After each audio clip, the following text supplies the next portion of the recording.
राधे राधे दोस्तों। आज हम बात करेंगे हरतालिका व्रत के बारे में। यह व्रत भादो मास की तृतीया तिथि को शुक्ल पक्ष को मनाया जाता है।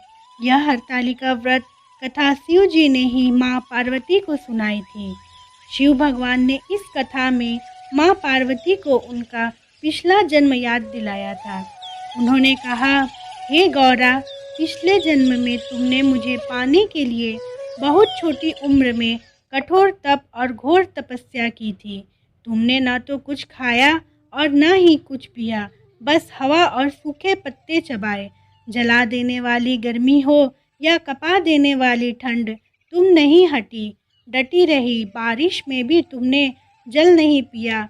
तुम्हें इस हालत में देखकर तुम्हारे पिता दुखी थे। उनको दुखी देखकर नारद मुनि आए और कहा कि मैं भगवान विष्णु के भेजने पर यहाँ आया हूँ। वह आपकी कन्या से विवाह करना चाहते हैं। इस बारे में मैं आपकी राय जानना चाहता हूँ।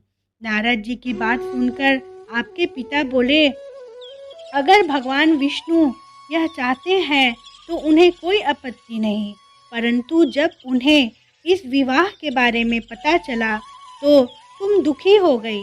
तुम्हारी एक सहेली ने तुम्हारे दुख का कारण पूछा तो तुमने कहा कि मैंने सच्चे मन से भगवान शिव का वरण किया है, किंतु मेरे पिता ने मेरा विवाह विष्णु जी के साथ तय कर दिया है। मैं विचित्र धर्म संकट में हूँ। अब मेरे पास प्राण त्याग देने के अलावा कोई और उपाय नहीं बचा। तुम्हारी सखी बहुत ही समझदार थी। उसने कहा, प्राण छोड़ने से क्या यहाँ क्या कारण है। संकट के समय धैर्य से काम लेना चाहिए। भारतीय नारी के जीवन की सार्थकता इसी में है कि जिसे मन से पति रूप में एक बार वरण कर लिया, जीवन प्रयत्न उसी से निर्वाह करे। मैं तुम्हें घनघोर वन में ले चलती हूँ, जो साधना स्थल भी है और जहाँ तुम्हारे पिता तुम्हें खोज भी नहीं पाएंगे। मुझे पूर्ण विश्वास है कि ईश्वर अवश्य ही तुम्हारी सहायता करेंगे। तुमने ऐसा ही किया। तुम्हारे पिता तुम्हारे घर में न पाकर बड़े चिंतित और दुखी हुए। इधर तुम्हारी खोज होती रही, उधर तुम अपनी सहेली के साथ नदी के तट पर एक गुफा में मेरी आराधना में लीन रहने लगी। तुमने रेत के शिवलिंग का निर्माण किया। तुम्हारी इस कठोर तपस्या के प्रभाव से मेरा आसन हिल उठा और मैं शीघ्र ही तुम्हारे पास पहुंचा और तुमसे वर मांगने को कहा। तब अपनी तपस्या के फलीभूत मुझे अपने सक्षम पाकर तुमने कहा, मैं आपको सच्चे मन से पति के रूप में वरण कर चुकी हूँ। यदि आप सचमुच मेरी तपस्या से प्रसन्न होकर यहाँ पधारे हैं तो मुझे अपनी अर्धांगिनी के रूप में स्वीकार कर लीजिए। तब तथास्तु कहकर मैं कैलाश पर्वत पर लौट गया। उसी समय गिरिराज अपने बंधु बांधवों के साथ तुम्हें खोजते हुए वहां पहुंचे।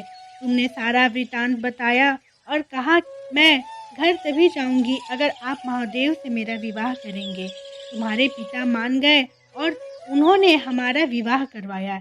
इस व्रत का महत्व यह है कि मैं इस व्रत को पूर्ण निष्ठा से करने वाली प्रत्येक स्त्री को मनवांछित फल देता हूँ। इस पूरे प्रकरण में तुम्हारी सखी ने तुम्हारा हरण किया था, इसलिए इस व्रत का नाम हरतालिका व्रत हो गया।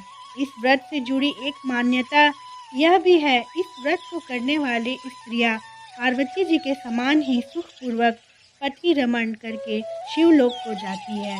सौभाग्यवती स्त्रियां अपने सुहाग को अखंड बनाए रखने और अविवाहित युवतियां मन मुताबिक वर पाने के लिए हरतालिका तीज का व्रत करती है। इस दिन व्रत करने वाली स्त्रियां सूर्योदय से पूर्व ही उठ जाती है और नहाकर पूरा श्रृंगार करती है।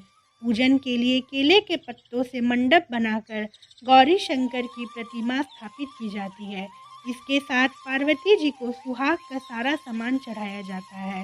रात में भजन कीर्तन करते हुए जागरण कर 3 बार आरती की जाती है और शिव पार्वती विवाह की कथा सुनी जाती है। इस व्रत के व्रती को शयन का निषेध है, इसके लिए उसे रात्रि में भजन कीर्तन के साथ रात्रि जागरण करना पड़ता है। प्रातःकाल स्नान करने के पश्चात श्रद्धा एवं भक्ति पूर्वक किसी सुपात्र सुहागिन महिला को श्रृंगार सामग्री, खाद्य पदार्थ सामग्री, फल, मिष्ठान एवं यथाशक्ति आभूषण का दान करना चाहिए। रेत के शिवलिंग बनाए हैं तो उनका जलाशय में विसर्जन किया जाता है और खीरा खाकर व्रत को संपन्न किया जाता है।